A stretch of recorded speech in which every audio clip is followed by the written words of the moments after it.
अध्यक्षता के बाद में आज के हमारे जो मुख्य वक्ता हैं डॉक्टर रूप सिंह जी किरा, मैं सबसे भी निवेदन करूंगा आप भी मंच पर हो रहे हैं।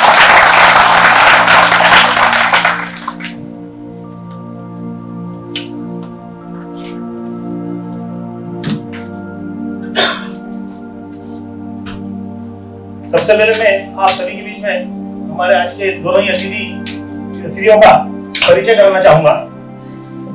आज के जो हमारे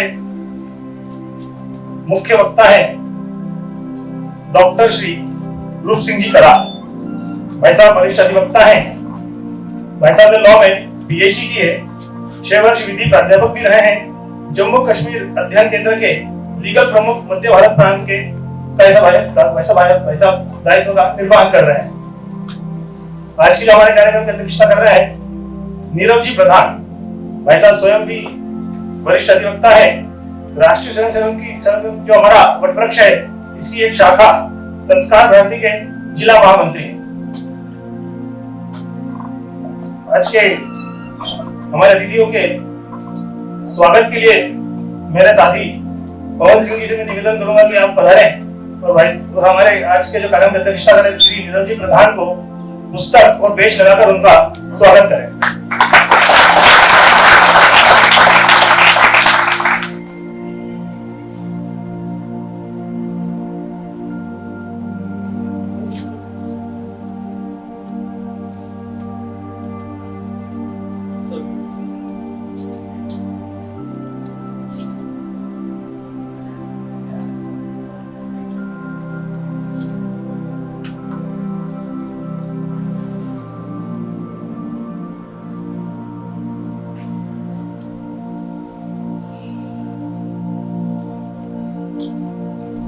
धन्यवाद पवन जी।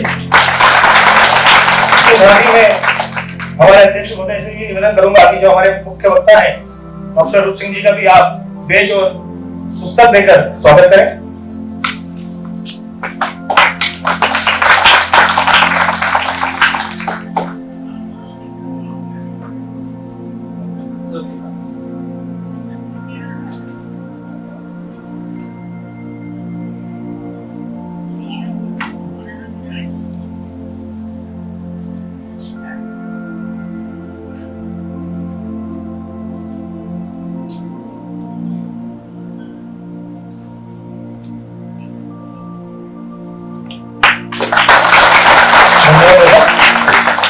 जैसा कि हम जानते हैं कि मन की बात के 100 एपिसोड जो अभी तक पूरे हो चुके हैं और मुझे पूरा भरोसा है कि जो मेरे साथीगण जो सामने बैठे हैं अवश्य ही इनमें से सभी ने मन की बात का कार्यक्रम कभी ना कभी और कोई ना कोई एपिसोड तो सभी ने सुना ही होगा, ऐसा मेरा पूरा विश्वास है।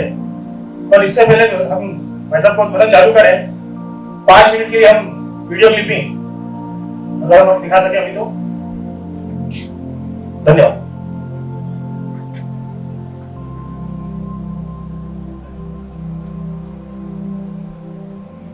कुछ अपेक्षाएं भी बताना चाहता हूं।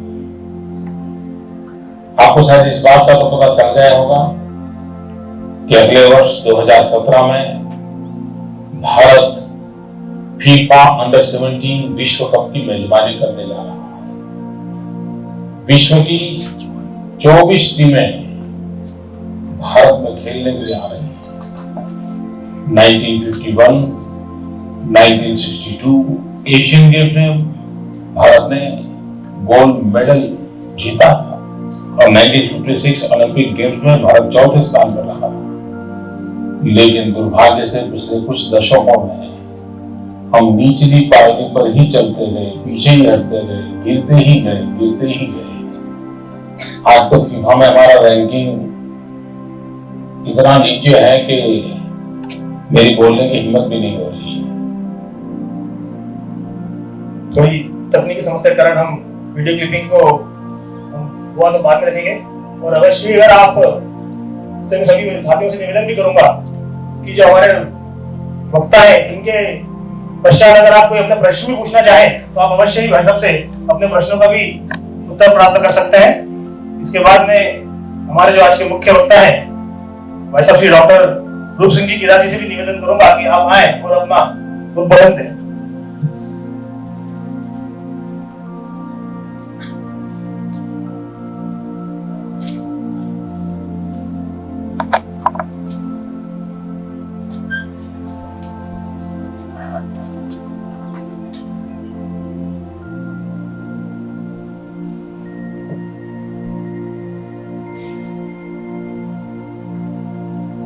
नमस्कार बच्चों।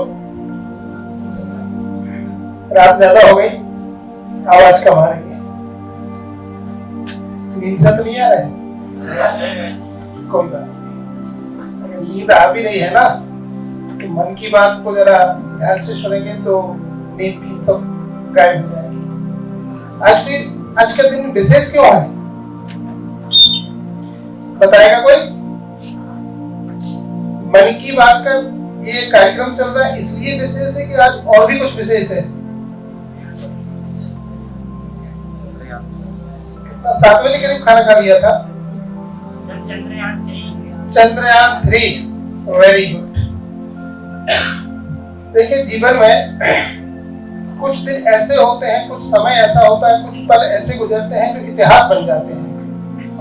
हर व्यक्ति के जीवन में कुछ न कुछ ऐसा निश्चित तौर पे घटित होता है और इसको अगर हम सकारात्मक रूप से देखें ना तो मुझे लगता है कि 24 घंटे भी हमारे लिए अच्छे ही होते हैं, क्योंकि हमारा सोचना ही है कि जो कुछ भी होगा कैसा होगा, अच्छा होगा।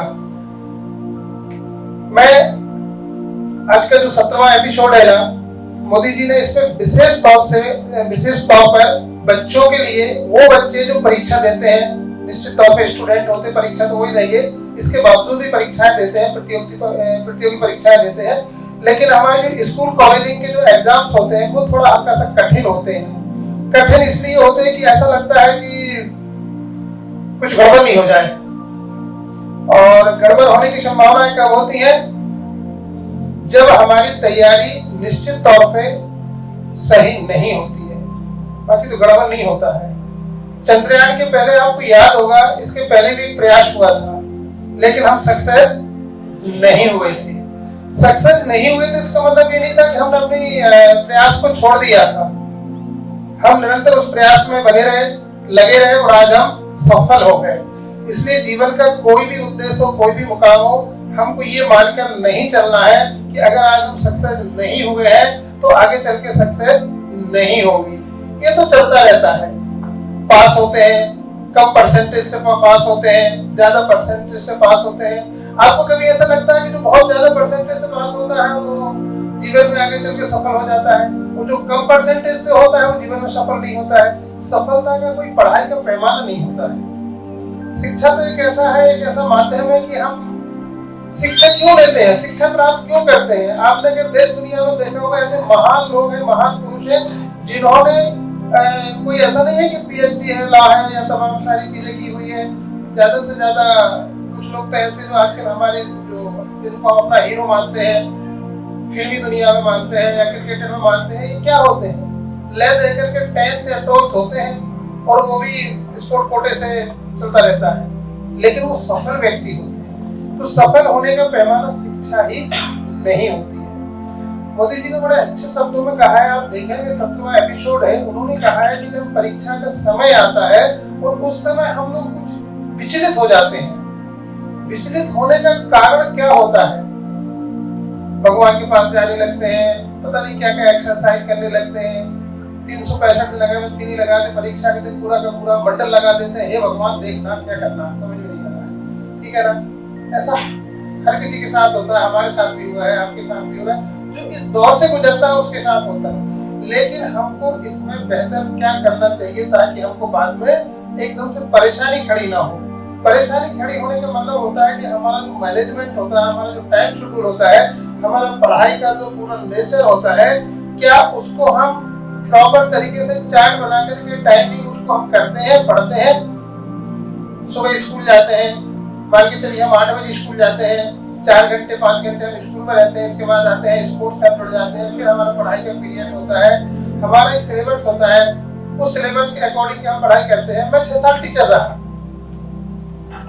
LLM किया और LLM करने के बाद में मैं असिस्टेंट लॉ प्रोफेसर था, 6 साल मैंने पढ़ाया। टाइम ऐसा था कि मैं पढ़ाने भी जाता था और उसके बाद दूसरा काम भी करता था, प्रैक्टिस भी करता था। लेकिन टाइम मेरा जो शुरू होता था, सुबह में 6 बजे उठता था, 6 बजे उठने के बाद 7 बजे मैं कॉलेज पहुंच जाता था, 11 बजे कॉलेज से घर आता था और तैयार होकर के पहुंच जाता था। तो अब ऐसा लगता था कई बार कि समय तो हमारे पास है ही नहीं है, लेकिन ये था कि जो काम करते थे, जब क्लास में जाते हैं तो निश्चित तौर पे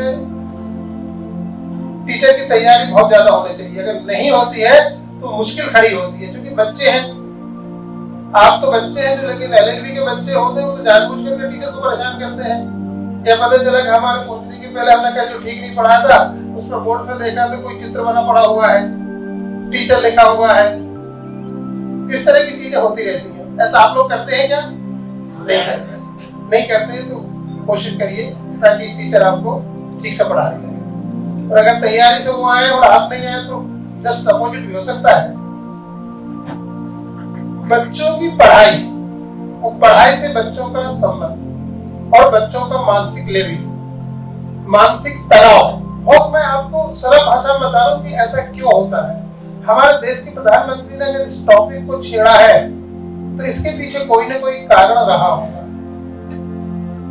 माननीय प्रधानमंत्री जी का कहना है कि बच्चे जब पढ़ते हैं, वो पढ़ने के बाद में जब परीक्षा का दौर आता है, उस समय जिस तनाव से गुजरते हैं वो कई बार गलत डिसीजन लेते हैं। परीक्षा के पहले भी गलत डिसीजन ले लेते हैं और परीक्षा देने के बाद, परीक्षा के ड्यूरेशन उसके मध्य में या रिजल्ट आने के बाद में उनको ऐसा लगता है या तो परसेंटेज कम हो गया, या फेल हो गए, या बहुत ज्यादा अच्छे परसेंटेज आ गए। अच्छा परसेंटेज जिसके आए उसको थोड़ी प्रॉब्लम नहीं होती, लेकिन जो फेल होता है तो उसके मन में स्वाभाविक तौर पे प्रश्न उठता है कि कहाँ गलती हुई होगी। उसी गलती को हमको सुधारना है तो हम कैसे सुधारेंगे? हम उस गलती को सुधारने के लिए हमको निश्चित तौर पे कि हमने कहाँ गलती की है, जैसे हमारा ये चंद्रयान लैंडिंग, मैं आपको एग्जाम्पल कनेक्ट कर रहा हूँ, उसमें कितनी गलती हुई थी, किस परसेंटेज पर जाकर के हम फेलियर सिस्टम में आए थे, हम सक्सेस नहीं हो पाए थे। अभी किसी का एक वैज्ञानिक का इंटरव्यू आ रहा था, मुझे लगता है वो बच्ची बहुत ज्यादा, ऐसा नहीं, वो टीचर है, बच्चों को ट्यूशन करती है, उन्होंने बहुत सरल शब्दों में बताया कि ऐसा कुछ नहीं था, लेकिन ये जरूर था कि हम जिस लेवल पे जाकर के रुक गए थे, हम सक्सेस नहीं हुए थे, जो हमारा एक पैनिक पीरियड था, उस पे जाकर हमने डबल से मेहनत की, उसको समझा कि हम यहाँ पर क्यों लैंडिंग कर पाए थे, आज हम सक्सेस में हो गए। एक साल अगर हम फेल हो भी जाते, कुछ भी हो जाते, तो जीवन को कभी इस तरीके से मतलब हमको खत्म करने की बात नहीं करना चाहिए कि अब जीवन में कुछ भी नहीं बचा। जीवन बहुत महत्वपूर्ण होता है, बहुत बहुमूल्य होता है, और ईश्वर ने अगर आपको जन्म दिया है तो ये कुछ करने के लिए दिया हुआ है। ऐसे ऐसे लोग हैं, अभी एक बच्चा हमारे पीछे बैठा हुआ, उसके दोनों हाथ नहीं है। खेत में काम कर रहा था, किसी पेड़ पर आंधी तूफान चला, ऊपर से बिजली गिरी और दोनों हाथ उसके चले गए। 12th का बच्चा है, फर्स्ट ईयर में उसने एडमिशन लिया हुआ है, उसके दोनों हाथ लगवाए गए हैं, लेकिन आप उसकी इच्छा शक्ति देखोगे ना तो उसको ऐसा लगता है कि नहीं, हाथ नहीं है तो क्या होगा, वो अपने पैर से कंप्यूटर ऑपरेट करता है। अच्छी राइटिंग है उसकी, बहुत सारी चीजें हैं, क्योंकि ये मेरा कहने का मतलब ये हुआ कि जीवन में सब कुछ हो ये संभव नहीं है, लेकिन हम कुछ ना हो किस चीज को लेकर के हम निराशा में आ जाए, ये हमारे लिए ठीक नहीं है।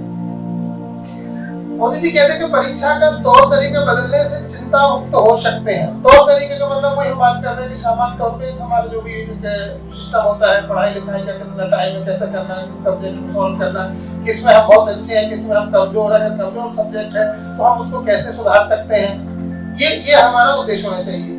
एक श्रेय गुप्ता करके थे जिन्होंने मोदी जी से बात की हुई थी, उन्होंने कहा था कि स्वस्थ शरीर में स्वस्थ मन होता है। ऐसा आप लोग मानते हैं क्या? स्वस्थ शरीर में स्वस्थ मन होता है, और स्वस्थ मन कैसे होगा? जब हमारे विचार स्वस्थ होंगे, हम दैनिक चीजों से, प्रकृति से जुड़े होंगे, हम योग क्रियाओं से जुड़े होंगे, हमारे मन के अंदर हमारे विचार पवित्र होंगे, हम अच्छा साहित्य पढ़ रहे होंगे, तो निश्चित तौर पर हमारा मन कैसा होगा? स्वस्थ होगा। उस विचार के अंदर, मन के अंदर बहुत सारे विचार आएंगे। कहने का मतलब हुआ है, जैसे आपने देखा होगा जब हम कहीं देखते हैं, जैसे कोई बड़ा बर्तन है या तालाब है, किसमें से पानी शांत रूप में रुका हुआ है, ऐसा बिल्कुल लेवल पे है, आप देखेंगे मन शांत है, एग्जाम्पल के तौर पर पानी शांत है। किसी एक व्यक्ति ने आया, उसने पत्थर मार दिया, पत्थर फेंक दिया, पानी के अंदर क्या हो गया? हलचल होना शुरू हुई ना।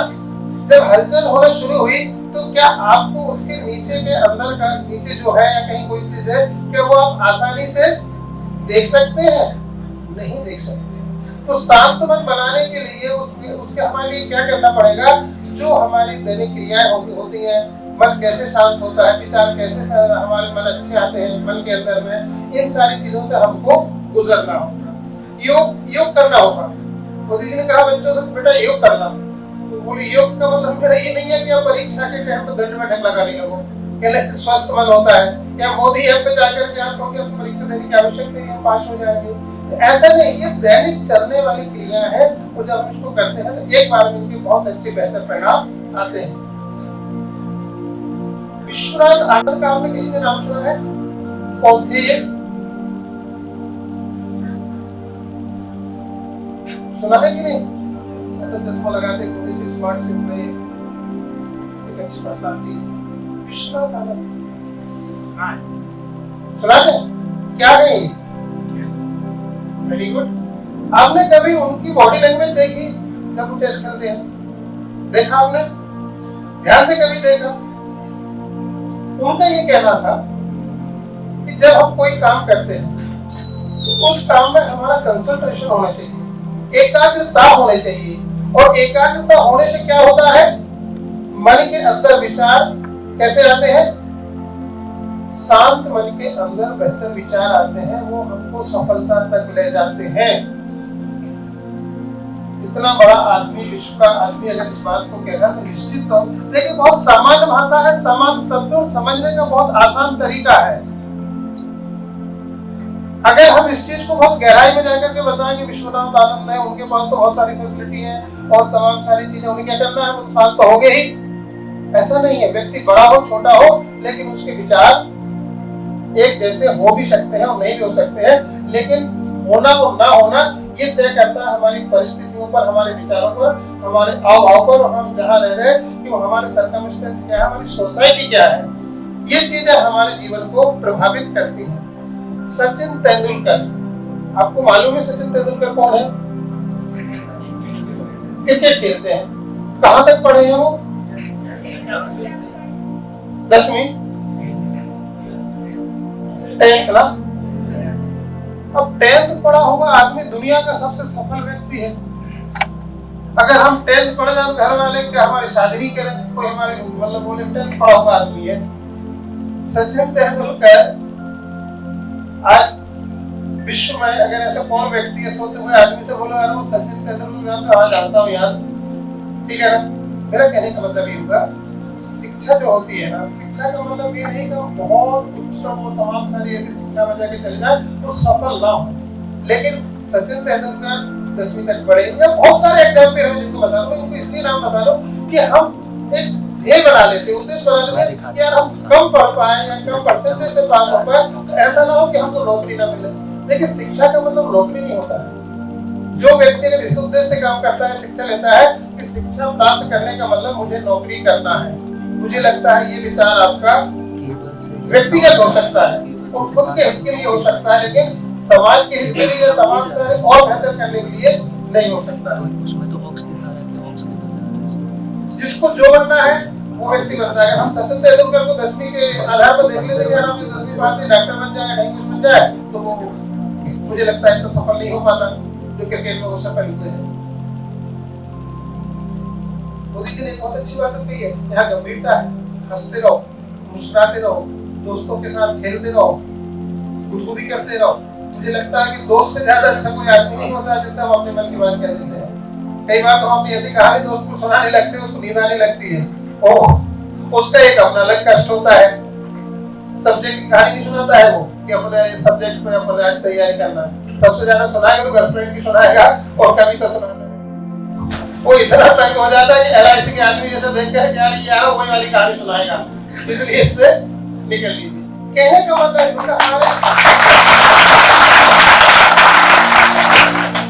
का मेरा तात्पर्य ये हुआ कि हमारे मन के अंदर वो विचार पैदा हो जाते हैं, बन जाते हैं, लेकिन सफलता तो हर जगह मिलती है। दो पार्ट होते हैं, एनर्जी एक पॉजिटिव एक नेगेटिव। एनर्जी जहाँ काम करती है और जिस उद्देश्य पे काम करती है वहाँ जाकर वो आपको सफल बनाती है। अगर आपने सोच लिया कि मुझे ये बनना है, आपने देखा होगा जो टेररिस्ट लोग होते हैं, ये तमाम सारे लोग जो रेवोल्यूशंस क्रिएट करते हैं, वो भी तो व्यक्ति होते हैं ना, वो भी तो वही सोचते हैं ना, वो सफल हो जाते हैं। उनका टारगेट एक होता है। विश्वनाथ आनंद का नाम मैंने इसलिए लिया था और सचिन तेंदुलकर जी का नाम इसलिए लिया हुआ था कि इन्होंने कहा था, जब मोदी जी ने अपने इस टॉपिक में बात की हुई थी कि जैसे अर्जुन का लक्ष्य क्या था। अर्जुन का लक्ष्य था कि अर्जुन को क्या दिख रहा था, और ये दिख रहा था कि चिड़िया का कलर कैसा है, ब्लैक है, व्हाइट है, रेड है, या जो भी कलर। अर्जुन को ये बिल्कुल नहीं दिखा।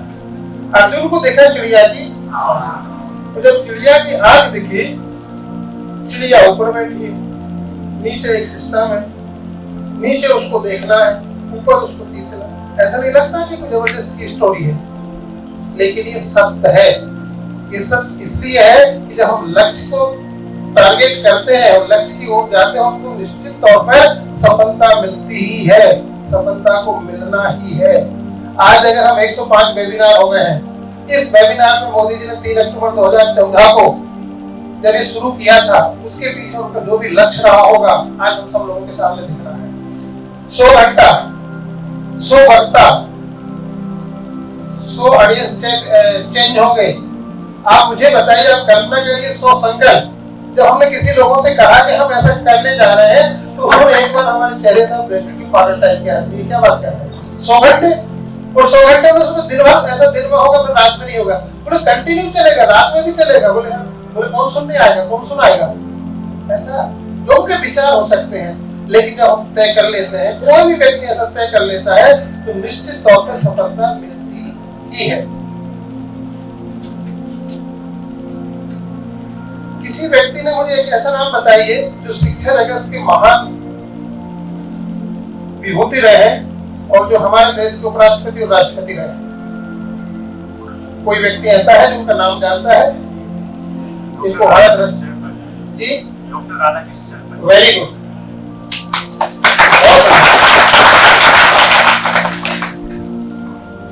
भारत के प्रथम उपराष्ट्रपति, द्वितीय राष्ट्रपति डॉक्टर राधाकृष्णन ने शिक्षा का केंद्र किसको माना था?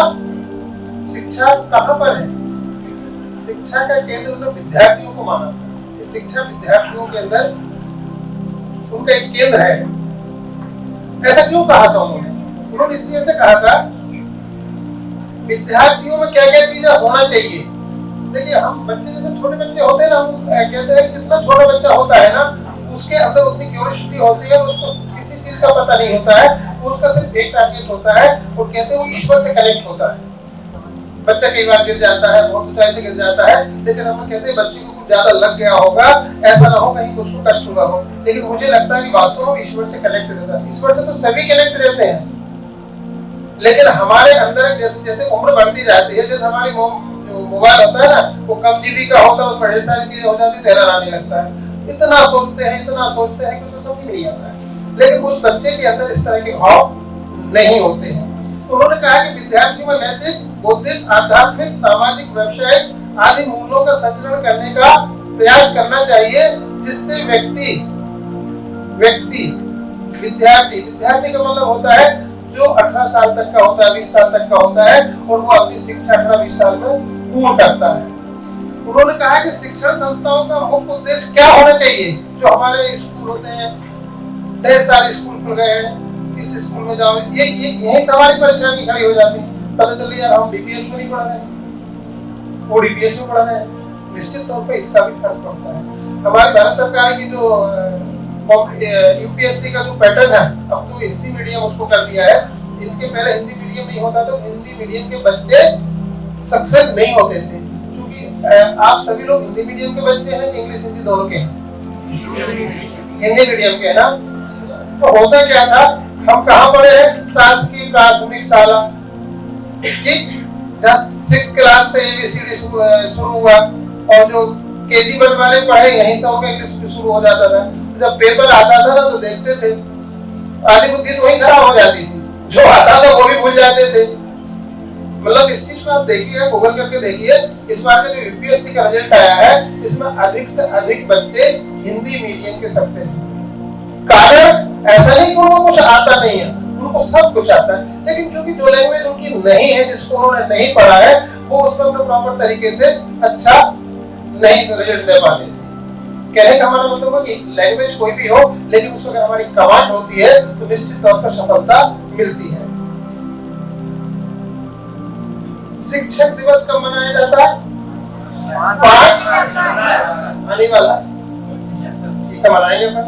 एक बार की बात है, एक दृष्टांत सुनिए आप इनका, सर्वपल्ली राधाकृष्णन जी का। एक बार की बात है, डॉक्टर सर्वपल्ली राधाकृष्णन जी को अंग्रेज विद्वान, जो अंग्रेज थे ना, अंग्रेज विद्वान ने अपने घर मेहमान नवाजी के लिए बुलाया।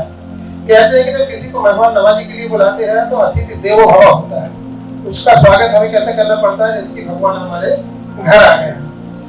वैसे तो वह अंग्रेज भारतीय दर्शन से बहुत प्रभावित था, जो अंग्रेज था ना हमारी भारतीय संस्कृति से बहुत ज्यादा प्रभावित था। इसको सुनिएगा, मैं इस बारे में प्रश्न लूंगा। फिर भी उनके मन में अपने अंग्रेज होने का गहरा अभिमान था, होना चाहिए था। जो व्यक्ति जो होता है उसमें अभिमान होना चाहिए, क्या होना चाहिए? अभिमान होना चाहिए। अभिमान अच्छी चीज नहीं, जिसका भी अभिमान रहा वो ठीक ठाक नहीं रहा, उसके रिजल्ट अच्छी नहीं आए। चलिए बात बताना, सुनते जाना। अभिमान था, वह अपनी संस्कृति और ज्ञान को उच्च मानने की भावना से ग्रस्त था।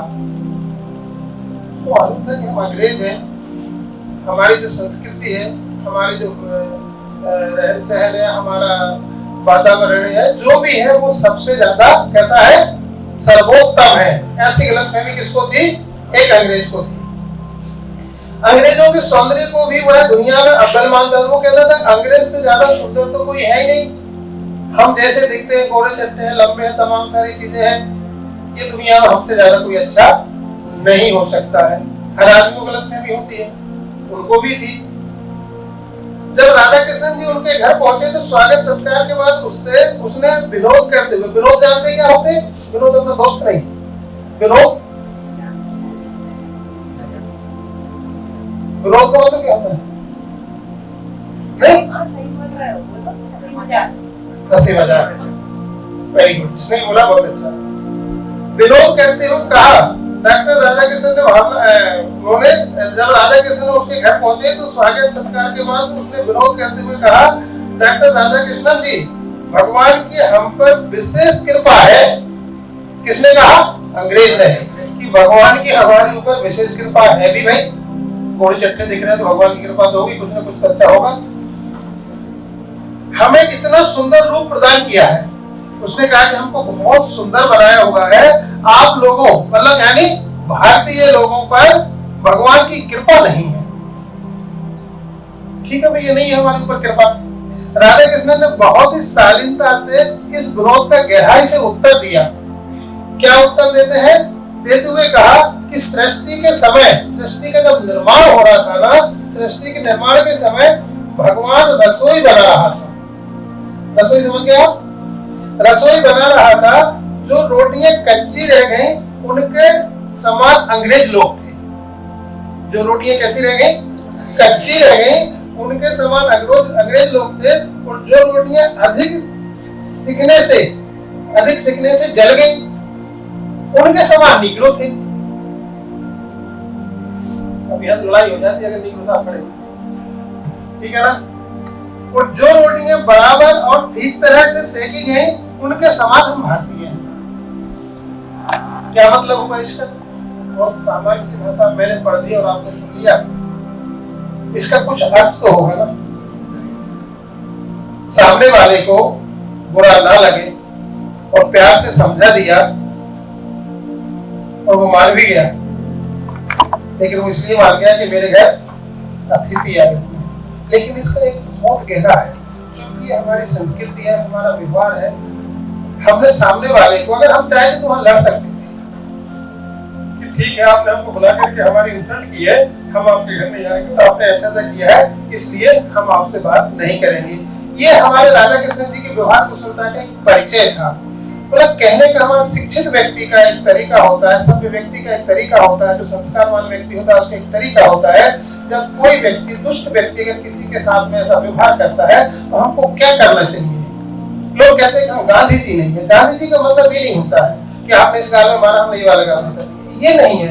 लेकिन क्या हमको तत्काल किसी चीज का रिएक्ट करना चाहिए या किस परिस्थितियों में हमको ये बताना चाहिए कि आपका ऐसा कहने से ऐसा हुआ था। लेकिन चूंकि राधा कृष्ण जी बहुत विद्वान व्यक्ति थे, मैं कहता हूं कि शिक्षा के क्षेत्र में या तमाम सारे क्षेत्र में उनकी कोई शामिल नहीं है। महान व्यक्तियों की यही पहचान होती है, तो उन्होंने इस तरीके का व्यवहार नहीं किया। डॉक्टर राधा कृष्ण जी का और बड़ा एक बहुत विश्व दर्शन था। वो कहते थे कि समूचे विश्व को एक विद्यालय मानते थे। मतलब शिक्षा केंद्र क्या होता था, ये नहीं होगा कि हम ट्यूशन चले गए या किसी स्कूल में चले गए, यही हमारा सब। ये पूरी जो दुनिया है ना, ये जो है ना, ये कैसा होना चाहिए? इसको शिक्षा का एक केंद्र मानते थे। उनका मानना था कि शिक्षा के द्वारा ही मानव मस्तिष्क का सदुपयोग किया जा सकता है। कैसे किया जा सकता है? अभी मैं कह रहा था कि अगर ज्यादा पढ़े लिखे नहीं है तो कोई बड़ी बात नहीं है।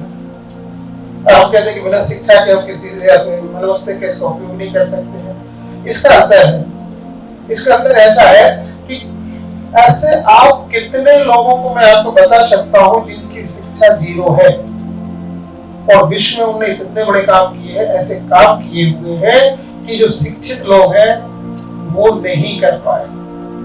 इसके पीछे क्या कारण रहे होंगे? शिक्षा क्या होती है? शिक्षा की आवश्यकता क्यों पड़ती है? शिक्षा की आवश्यकता इसलिए पड़ती है कि हम मानवीय तौर पर, सामाजिक तौर पर, समाज में एक सभ्य व्यक्ति के तौर पर हम अपने आप को प्रस्तुत कर पाए, हम उस समाज के हिस्से बन पाए जिस समाज में सभ्य समाज का मतलब होता है जिसमें अच्छे लोगों का निवास होता है, अच्छे लोग होते हैं, संस्कारवान होते हैं, धार्मिक लोग होते हैं जो अपने काम से काम रखते हैं और जो हमारी मान मर्यादा है उनके अनुसार वो चलते हैं। पढ़े लिखे लोग भी लड़ते हैं, पढ़े लिखे लोग भी क्राइम करते हैं। व्हाइट कॉलर क्राइम एक ऐसा होता है, सफेद पोश जो अपराधी होते हैं। कुछ लोग ऐसे होते हैं कि जो आज की आप साइबर क्राइम में देख रहे होंगे कि कुछ लोग ऐसे होते हैं जो क्राइम करते हैं, बहुत बड़े लेवल पे क्राइम करते हैं। आपने देखा होगा जो हैकर्स होते हैं, बैंक आपका नंबर बताइए, ओटीपी बताइए, तमाम सारी चीजें बताइए, जब तक आपको बात में लगा के चलते हैं और आपका पैसा निकाल देते हैं। या कोई और भी काम कर लेते हैं, किसी का पासवर्ड चोरी कर लेते हैं। ऐसा नहीं है, लेकिन उनका उद्देश्य गलत हो गया है। वो किस दिशा में चले गए हैं? वो गलत तरफ चले गए हैं और उस शिक्षा का जो उनका ज्ञान था उसका उन्होंने दुरुपयोग किया हुआ है। कहने का मेरा मतलब ये हुआ है कि सभ्य शिक्षा सभ्य व्यक्तियों के द्वारा, अच्छे संस्थानों के द्वारा जो प्राप्त की जाती है वो हमारे लिए आवश्यक है। उस शिक्षा की ही हम बात कर रहे हैं। विश्व को एक ही इकाई मान करके राधा कृष्ण जी ने कहा कि विश्व एक इकाई है, एक यूनिट है। इकाई का मतलब क्या होता है? कोई चीज जो मुझे लगता है कि मैं आपसे ठीक बात कर रहा हूं। हम किसी चीज को जैसा कहते हैं ना कि हम ये हमारी गुट्ठी बन गई है, ठीक है ना, और ये हमारी गुट्ठी खुली हुई है। अगर हम इसको ऐसा करते हैं, एक कुछ ताकत इकट्ठी हुई ना, तो अगर हम सब चीजों को, किसी चीज को एकत्रित करके अगर हम करते हैं तो एक यूनिट तैयार होगी ना। एक लोग, दो लोग, चार लोगों से मिलकर हम कहते हैं एक यूनिट है या ऐसा कुछ है। तो ये क्यों होगी? जिससे हमारी ताकत हो, हम उस चीज को सही तरीके से उपयोग कर सके। एक बहुत छोटी सी चीज है, आप लोगों ने रामायण पढ़ी हुई है, प्रयास किया होगा। रामायण जी का नाम तो सुना होगा ना। रामायण जी में क्या है, किस चीज का विशेषता है, किस चीज का उल्लेख किया गया है, क्यों पढ़ना चाहिए? हमारे सिलेबस का पार्ट नहीं है वो। रामायण जी हमारे सिलेबस में नहीं है, लेकिन हम फिर भी रामायण जी पढ़ते हैं। ऐसा क्यों? एक चौपाई है, शिक्षा ही पढ़ाई से संबंधित बात करते हैं कि हम 10-20 साल पढ़ते हैं और कहीं कहीं कभी रह जाती है, ये नहीं आया, वो नहीं आया है, अब क्या करें, हमको समझ में नहीं आ रहा। तो ग्रेजुएशन भी हो गया, परसेंटेज कम रहा, समझ में पूरा नहीं आया। किसी ने कहा है, मतलब रामायण में कहा गया है कि गुरु ग्रह पढ़न गए रघुराई। गुरु के ग्रह में पढ़ने के लिए रघुराई मतलब भगवान राम, और अल्पकाल विद्या सब पाई। और ऐसी क्या विशेषता थी अल्पकाल में? कम से कम समय में उन्होंने संपूर्ण विद्या प्राप्त कर ली थी। कोई कारण थे क्या? नहीं थे। अल्पकाल हम ऐसा घर वालों से बोलेंगे भैया हम तो स्कूल जा रहे हैं, शाम तक वापस आएंगे, और फिर हम आके बोलेंगे अपने पूरी वाली विद्या। कई बार हम किताबों को नहीं रखते, विद्या कैसे पेज होता है, किसके रखने से हमको विद्या जाएगी, ऐसा नहीं होता है। इसके पीछे बहुत बड़े कारण थे। भगवान थे, ऐसा नहीं कि भगवान थे इसलिए क्योंकि मानव रूप में पैदा हुए थे तो उन्होंने उस चीज का पालन किया हुआ था। हम जब शिक्षा प्राप्त करने के उद्देश्य से शिक्षा प्राप्त करना चाहते हैं तो हमारे शिक्षा प्राप्त करने के क्या क्या पैमाने होने चाहिए, किन किन चीजों से हमको करना चाहिए। हमारे जो महान पुरुष हैं, जिन लोगों ने शिक्षा के क्षेत्र में एक बहुत बड़े काम किए हुए हैं, जो सफल हुए हैं, क्या हमारे वो आदर्श हो सकते हैं? हमें उनको अपना आदर्श मानना चाहिए, निश्चित तौर पे मानना चाहिए। जिस व्यक्ति से हमको जो सीखने को मिलता है, अच्छा सीखने को मिलता है, उस चीज को निश्चित तौर पे हमको उसके गुणों को हमको ग्रहण करना चाहिए। आपने हंस प्रवृत्ति की बात में बताता हूँ। हंस क्या होता है? हंस के बारे में कहा है कि अगर दूध और पानी को आप इकट्ठा कर दीजिएगा तो हंस दूध को अलग कर देगा और पानी को अलग कर देगा। क्यों? गुणों की बात करते हैं कि हम उन चीजों को प्राप्त करते हैं जो बेहतर चीज होती है, अच्छे गुण होते हैं, उसको करने की हंस में एक प्रवृत्ति होती है। ये सारी की सारी चीजें होती हैं जो हमको एक अच्छा इंसान बनाती है, अच्छा व्यक्ति बनाती हैं। हम शिक्षा प्राप्त करने के बाद में जीवन में आगे क्या अच्छा बेहतर कर पाए, ये हमारा ध्येय, हमारा उद्देश्य होना चाहिए। यही हमारा जीवन का लक्ष्य। क्योंकि जीवन कितना होता है, अच्छा काम करने के लिए मुझे लगता है समय बहुत कम होता है, बुरा काम करने के लिए तो समय ही समय बना रहता है। और अच्छी शिक्षा प्राप्त करने के लिए, अच्छी शिक्षा की कोई स्पेसिफिक डेफिनेशन नहीं होती। शिक्षा तो शिक्षा होती है, बस हम उसको कैसे ग्रहण करते हैं और कैसे समझते हैं। मुझे आप ये बता दें, एक मेरा मतलब मैं इस चीज को खत्म करूंगा। जब हम स्कूल जाते हैं, हम सब स्कूल के बच्चे हैं, तो हमारे मन में कभी ऐसा विचार आया कि यार बहुत पढ़ लिया, आज या तो छुट्टी हो जाए या फिर पढ़ाई छोड़ जाए? ऐसा कभी विचार हमारे मन में आए? नहीं आए। छोड़ो यार, पढ़ाई बहुत हो गई, चलो ठीक है, अपन ने इसको भी मान लिया। अब पढ़ाई छोड़ने के बाद फिर क्या विचार आया? क्या करना चाहिए? क्रिकेट खेलना चाहिए। कुछ भाई पढ़ाई छोड़ के करेंगे क्या? कुछ तो करेंगे ना। अगर पढ़ाई की उम्र है तो निश्चित तौर पर हमको पढ़ाई करना चाहिए। और पढ़ाई अगर छोड़ दी तो अगर हम फ्री बैठे रहेंगे तो फिर लड़ाई चलेंगे। खाली मत बैठ, कुछ किया कर, भले ही पजामा फाड़ के सिया कर, किसी ने कहा है ना। तो खाली बैठने ठीक बात नहीं, सरदार का दिमाग होता है। तो इसलिए हमारी जो उम्र है, जो बच्चे हैं, छोटे छोटे बच्चे हैं, वो अच्छी शिक्षा प्राप्त करके, अच्छे संस्कार करके, स्कूल कोई अच्छा नहीं होता है। स्कूल अच्छे होते हैं क्या? फिर क्या होता है? हम स्कूल जाते क्यों हैं? घर में काम करा ले, नहीं चल सकता? चल सकता है। लेकिन प्राथमिक शिक्षा हमको प्राप्त करने के लिए हमारे टीचर के पास हमको जाना होगा। और जब टीचर के पास जाएंगे तो एक शिक्षा केंद्र होगा, वहां बच्चे पढ़ने के लिए आएंगे। निश्चित तौर पे अगर हम किसी तैयारी करते हैं, एक दो चार पांच व्यक्ति जिनके मैं आपको उदाहरण दे रहा हूँ, IAS में जिनके सिलेक्शन हुए हैं, बहुत कमजोर वर्ग से थे वो, उनके पास पैसे नहीं थे कि वो जाके कोचिंग कर ले। कई बार पिताजी ऑटो चलाते थे या जो भी करते थे, या जो कैंडिडेट था वो खुद अपना कुछ दिन में काम करता था, रात में बिजली के जो खंभे होते हैं उसके नीचे बैठ करके पढ़ाई करता था। कभी गूगल करना, गूगल करके देखना, मतलब ऐसे लोगों को देखना वो सफल हुए तो टॉपर हो गए थे।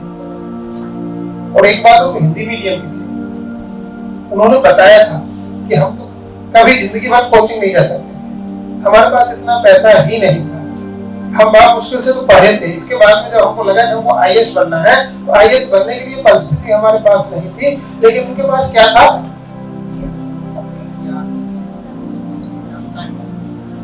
ज्ञान तो घूम रहा था, इसके अलावा क्या था?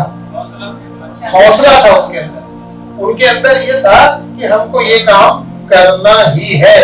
और जब उन्होंने सोचा कि ये काम करना ही है, तो निश्चित तौर पे वो क्या हो गए?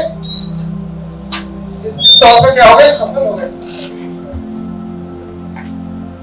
दृढ़ इच्छा शक्ति, अभी जो मैंने राधा कृष्ण जी के बारे में बताया हुआ था कि हमारे अंदर अगर सही दृढ़ इच्छा शक्ति हो, सही हमारे पास में शिक्षा हो, संस्कार हो, सही हमने सही दिशा में कार्य किया हो, तो हमको सफलता मिलेगी ही। उसको कोई नहीं रोक सकता। हम किसी भी क्षेत्र में काम करें, सिर्फ एक क्षेत्र में अगर हम ध्येय बना लेते हैं कि हमने 12th कर लिया है, हमने BA कर लिया है, BSc कर लिया है, अब हमको नौकरी मिल जानी चाहिए। अगर नौकरी नहीं मिलती है तो हम शासन प्रशासन की व्यवस्था को क्या करते हैं? दोष देते हैं कि सरकार ने हमको नौकरियां नहीं दी। और मुझे जहां तक लगता है आज के समय में कि नौकरी की कमी नहीं है। लोग 2-2 करोड़ रुपए के पैकेज छोड़ रहे हैं, वो कौन से लोग होंगे जो 2 करोड़ का पैकेज छोड़ करके दूसरी नौकरी कर रहे हैं या फिर किसी दूसरे क्षेत्र में काम कर रहे हैं? वो ये वाले आवेदन वाले नहीं है कि साहब हमने ले दे करके पढ़ाई कर ली और वहां पर हमारा कोई विशेष टैलेंट नहीं था और हमने सब ये कहा कि नहीं यार काम गलत है, या तो ये व्यवस्था गलत है, या टीचर गलत है, या स्कूल से हमने शिक्षा प्राप्त की, ये गलत है। मैं आपके सामने उदाहरण दूं, अभी मेरे सामने इस दो लोग बैठे हुए हैं। ये बॉम्बे से एक सीए है और एक चाहे वो क्या बोलते हैं आर्किटेक्ट है। ये लोग अपनी नौकरी छोड़ करके आए हैं। कभी आप गूगल करें, हीरा नंदानी को बहुत बड़ी संस्था है जहां पर अपने पैकेज छोड़ के बड़े बड़े आए और अपने काम कर रहे हैं। ऐसे कई लोग हैं आपके सामने, ये बैठे हुए हैं। ये सीए है, ये एडवोकेट है। इन्होंने अपने काम जो लंदन फंडन कहां पर काम कर रहे थे छोड़ छाड़ के इंडिया में आकर के और अब अपना काम कर रहे हैं। हमें ये देखना चाहिए कि वास्तव में हमारी पढ़ाई का उद्देश्य है क्या। हमारी शिक्षा प्राप्त करने के बाद में हमें जो शिक्षा प्राप्त कर ली है और हम लगे हुए संघर्ष करने के लिए कि साहब आप नौकरी निकले तो आवेदन कर दे और नहीं तो पटवारी बन जाए, XYZ जो भी बन जाए। यहाँ तक हम क्यों सोचते हैं? हमको बड़ा सोचना चाहिए। मोदी जी ने ये, अगर आप 7वां एपिसोड आप करेंगे या जो भी करके देखेंगे, उन्होंने कहा कि हमको बड़ा सोचना चाहिए, वो बड़ा करना चाहिए। एक बार उन्होंने शायद आपको याद होगा ये बोला था कि अब कुछ बड़ा होगा। वो बड़ा क्या हुआ था? क्या हुआ था बड़ा? अरे चंद्रयान तो आज की बात है। और पीछे जाओ, कहां घुस गए थे? पाकिस्तान में घुस गए थे। तो बड़ा होगा मतलब बड़ा होगा। इसलिए हमारा उद्देश्य क्या होना चाहिए? हमें पाकिस्तान में नहीं कुछ जाना हो तो मोदी जी कर लेंगे काम। बड़ा होने का मतलब है कि हमारा उद्देश्य बड़ा होना चाहिए। इसी ने कहा है, ईश्वर ने कहा है ये कि आप एक बार मांग के तो देखिएगा, वो कभी छोटा मत सोचिए और छोटा मत मांगिएगा। आप जितना बड़ा मांगेंगे उतना बड़ा आपको मिलेगा। जब आपको टाइम मिले कभी तो रामरावण की एक किताब है द सीक्रेट, आप उसको पढ़िए। बहुत सारी किताबें उनको पढ़िएगा, विवेकानंद जी को पढ़िएगा। ये जो हमारी जो नेगेटिविटी है, हमारे विचार जो आते छोटी छोटी चीजें आती है ना, ये आपका हमेशा हमेशा के लिए खत्म हो जाएंगी। द सीक्रेट में बड़ा स्पष्ट लिखा हुआ है। आप लोग कहेंगे कि सर आप तो मजाक कर रहे हैं, ऐसा कभी होता है? कि मैं सोचता हूँ, एक लेडी होती है वो सोचती है कि मैं उसमें मर्सिडीज में चल रही हूँ, मेरे पास मर्सिडीज है, मैं बैठी हुई हूँ, मेरी मर्सिडीज दौड़ रही है, वो पैदल चल रही है। क्या ऐसा पॉसिबल हो सकता है? ऐसा पॉसिबल हुआ है। हमारे अंदर के जो विचार है, हमारे अंदर की जो एनर्जी है, जो वेव्स है, हम जैसा सोचते हैं वैसा ही हमको वापस आता है। आप जितना बेहतर सोचोगे वैसा आएगा। एक आध कोई ऐसा उदाहरण है आप बता सकते हैं कि बहुत से ऐसा व्यक्ति था जिसने ऐसा सोचा था और ऐसा हो गया? अभी मैंने आपको एक स्टोरी सुनाई थी, उसमें तो मैंने कहा था कि हमको 2 4 5 प्रश्न तो निकल के आ ही जाएंगे, नहीं आए। ऐसा है कोई विचार? अंग्रेज ने अगर ऐसा बोला था और राधा कृष्ण जी ने अगर ये जवाब दिया था, उसमें से कोई प्रश्न निकले होंगे, उसका क्या था? क्यों ऐसा हुआ? ऐसा क्यों उन्होंने सोचा, क्यों ऐसा उन्होंने बोला हुआ था? रात का 1 बज गया मुझे लग रहा है, और नींद के आगोश में आप सब लोग आ चुके हैं, इसलिए अभी सरस्वती जी जो है ना, सरस्वती जी आराम पे चली गई है।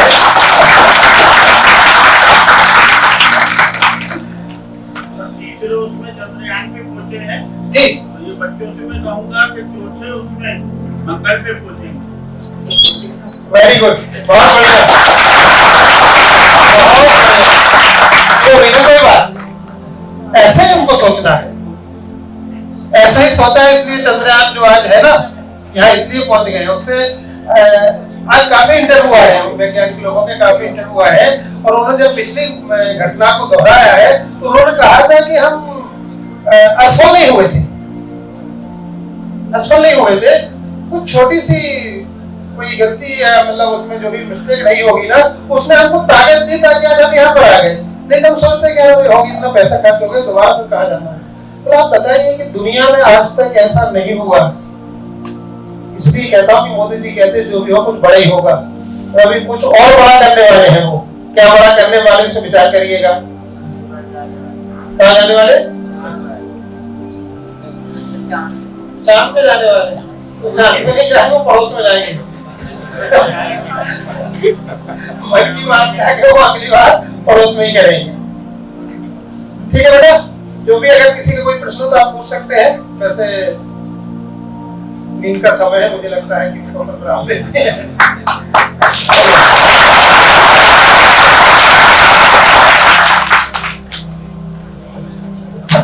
धन्यवाद भाई साहब। अवश्य ही हम भाई साहब ने बहुत ही अच्छे उद्बोधन के हम समझ पाए होंगे कि कैसे हम छोटी सी छोटी समस्याओं को दूर उनको दरकिनार करते हुए कैसे हम आगे बढ़ सकते हैं और अपना एक बड़ा लक्ष्य हासिल करने के लिए अपने परिश्रम को भी निरंतर हम बनाए रखें। यही आप सभी युवा साथी से मन की बात के 100 नॉट का जो एक मुख्य कार्यक्रम है, यही आप सभी से हमारी उम्मीद रहेगी। आप सभी बताया, इसलिए हम आपका धन्यवाद करते हैं। मैं माननीय अध्यक्ष जी से निवेदन करूंगा कि हमारे मुख्य वक्ता के आभार के लिए ये पेन देकर उनका आभार प्रकट करें।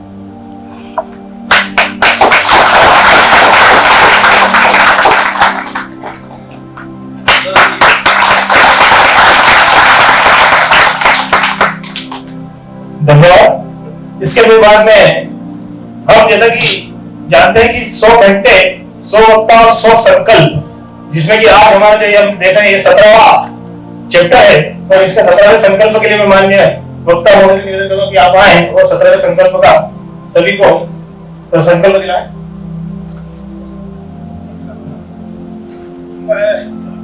बच्चे बंद आप सभी लोग खड़े हो जाएंगे और जैसे अपन सब एक हाथ ऐसे करेंगे तो जो मैं बोलूंगा उसको आप रिपीट करेंगे। मैं संकल्प लेता हूं कि अधिक से पेड़ लगाऊंगा एवं उन्हें बढ़ने एवं फलने फूलने के लिए पूरी देखरेख उपलब्ध कराऊंगा। बहुत बहुत धन्यवाद।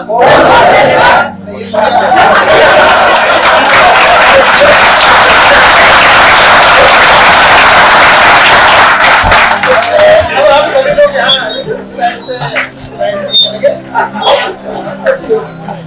बहुत बढ़िया, आपको बहुत सारी शुभकामनाएं, आप जीवन में सफल हो।